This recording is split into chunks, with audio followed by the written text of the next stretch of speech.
안녕하세요. 재벌집 막내 아들 6화를 보고 살짝 아쉬운 점과 그 점을 바탕으로 어떻게 이야기가 흘러갈 것인지를 예고해보는 영상을 만들어 보았습니다. 일단 지난 6화에서 진양철 회장은 자신의 사위인 최창재 검사가 서울시장에 당선된 이후 상암 새서울 개발 사업권을 진도준의 회사인 미라클에게 빼앗기게 되자 화가 나 검찰을 움직여 미라클 회사를 압수수색합니다. 그리고 나서 미라클 회사의 파트너인 오세현에게 회장님 앞에 그 회사 대주주는 그 모습을 드러내라고 압박했습니다. 하지만 이 장면을 보시면 이미 미라클 회사에는 진도준의 개인 방이 있고 분명히 진도준의 이름이 새겨져 있는 명패가 놓여 있습니다. 따라서 이미 검찰이 미라클 회사를 압수수색했을 때 진도준이 배후에 있다는 사실을 모를 수가 없다는 것입니다. 그리고 검찰이 조사를 끝마치고 진도준이 회사를 찾아간 이 장면을 보시면 여기 진도준의 명패가 있습니다. 검찰은 이미 진도준이 미라클과 관련되어 있다는 사실을 알아냈고 이것을 회장에게 보고했을 것이라는 사실입니다. 따라서 진양철 회장은 이미 미라클 배후에 진도준이 있다는 사실을 알고 있었을 것입니다. 자, 그렇다면 진도준은 진양철 회장이 미라클 회사를 조사할 것이라는 것을 그리고 자신의 정체를 밝혀낼 것이라는 사실을 몰랐을까요? 저는 아마 이러한 반전이 있을 수도 있을 것 같습니다. 예를 들어 최창재 검사가 서울시장이 된 이후 새서울 개발 사업권을 진도준 자신의 회사가 따내게 되었을 때 진양철 회장이 이미 그것에 대한 복수를 할 것을 예측했을 수도 있습니다. 사실 이렇게 해도 해석이 가능한 이유가 이미 진도준이 상암 새서울 개발 사업을 추진했을 때 이제 이 사업을 추진한다는 것은 곧 진양철 회장에게 정면 도전을 시작하는 것이고 정면 도전을 시작한다는 것은 곧 진양철 회장에게 자신의 정체와 계획을 드러내야 한다는 것을 이미 알고 전제로 이 사업을 추진했을 것이기 때문입니다.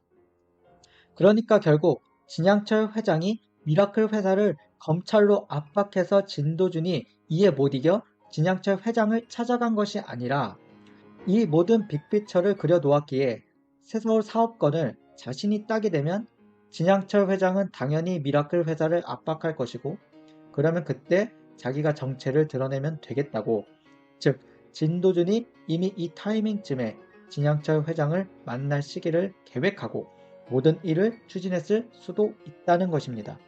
그리고 여기에 대한 가장 결정적인 장면이 있습니다. 보시면 회장님이 새서울 개발 사업권을 미라클 회사에게 넘겨주자 화가 나 서울시장을 불러 따지는 장면에서 이미 주인공 진도준이 그 모든 장면을 다 목격했던 것입니다. 게다가 최창재 검사가 미라클 회사를 믿고 진양철 회장에게 대들기 시작했는데 그리고 이전에 최창재 뒤에 미라클 회사가 있다는 것을 비밀에 붙이기로 약조를 했는데도 불구하고 진양철 회장님이 이 사실을 모르시면 되는 거 아닙니까? 저는 평생 비밀로 간직할 생각인데. 진양철 회장이 그의 배후에 미라클 회사가 있다는 것을 알게 되었다면 미라클이가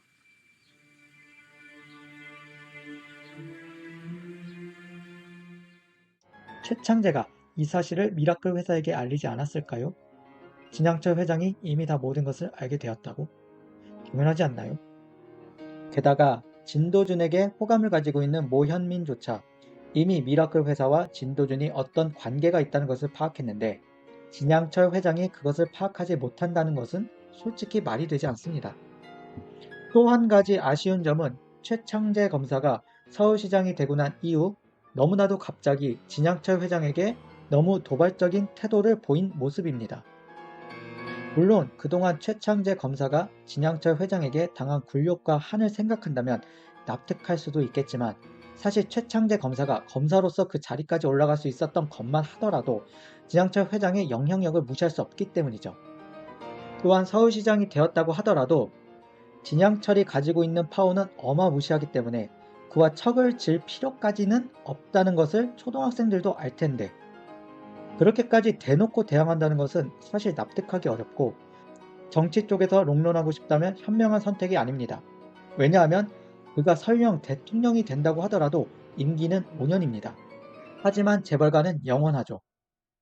아마 극 중에서 최창재가 더욱더 진도준의 편이 되어 진양철 회장과 대항하고, 또한 진도준 입장에서도 정치적으로 자신을 도와줄 만한 인물이 필요하기 때문에 최창재가 자신을 무시하던 진양철 회장의 뜻을 거스르기 시작했다고 설정했을 수도 있겠지만, 그러기에는 아직 한국에서의 진도준의 입지는 진양철 회장에 비하면 너무나도 미비하고, 순양그룹에 비해 이제 겨우 새 사업권 하나 딴 미라클 회사를 믿고 한국 기업 넘버원 진양철 회장을 저런 식으로 도발한다는 것은 납득하기가 쉽지 않습니다. 개연성으로만 놓고 본다면 살짝 아쉬운 감은 있습니다. 물론 배우들의 훌륭한 연기력이 이런 아쉬운 점을 덮고도 남습니다만, 조금 더 정치적으로 본인의 입지를 다진 이후에 진양철 회장에게 맞서는 모습을 보여주었다면 훨씬 더 부드러운 전개로 이어지지 않았을까 하는 아쉬움이 남습니다.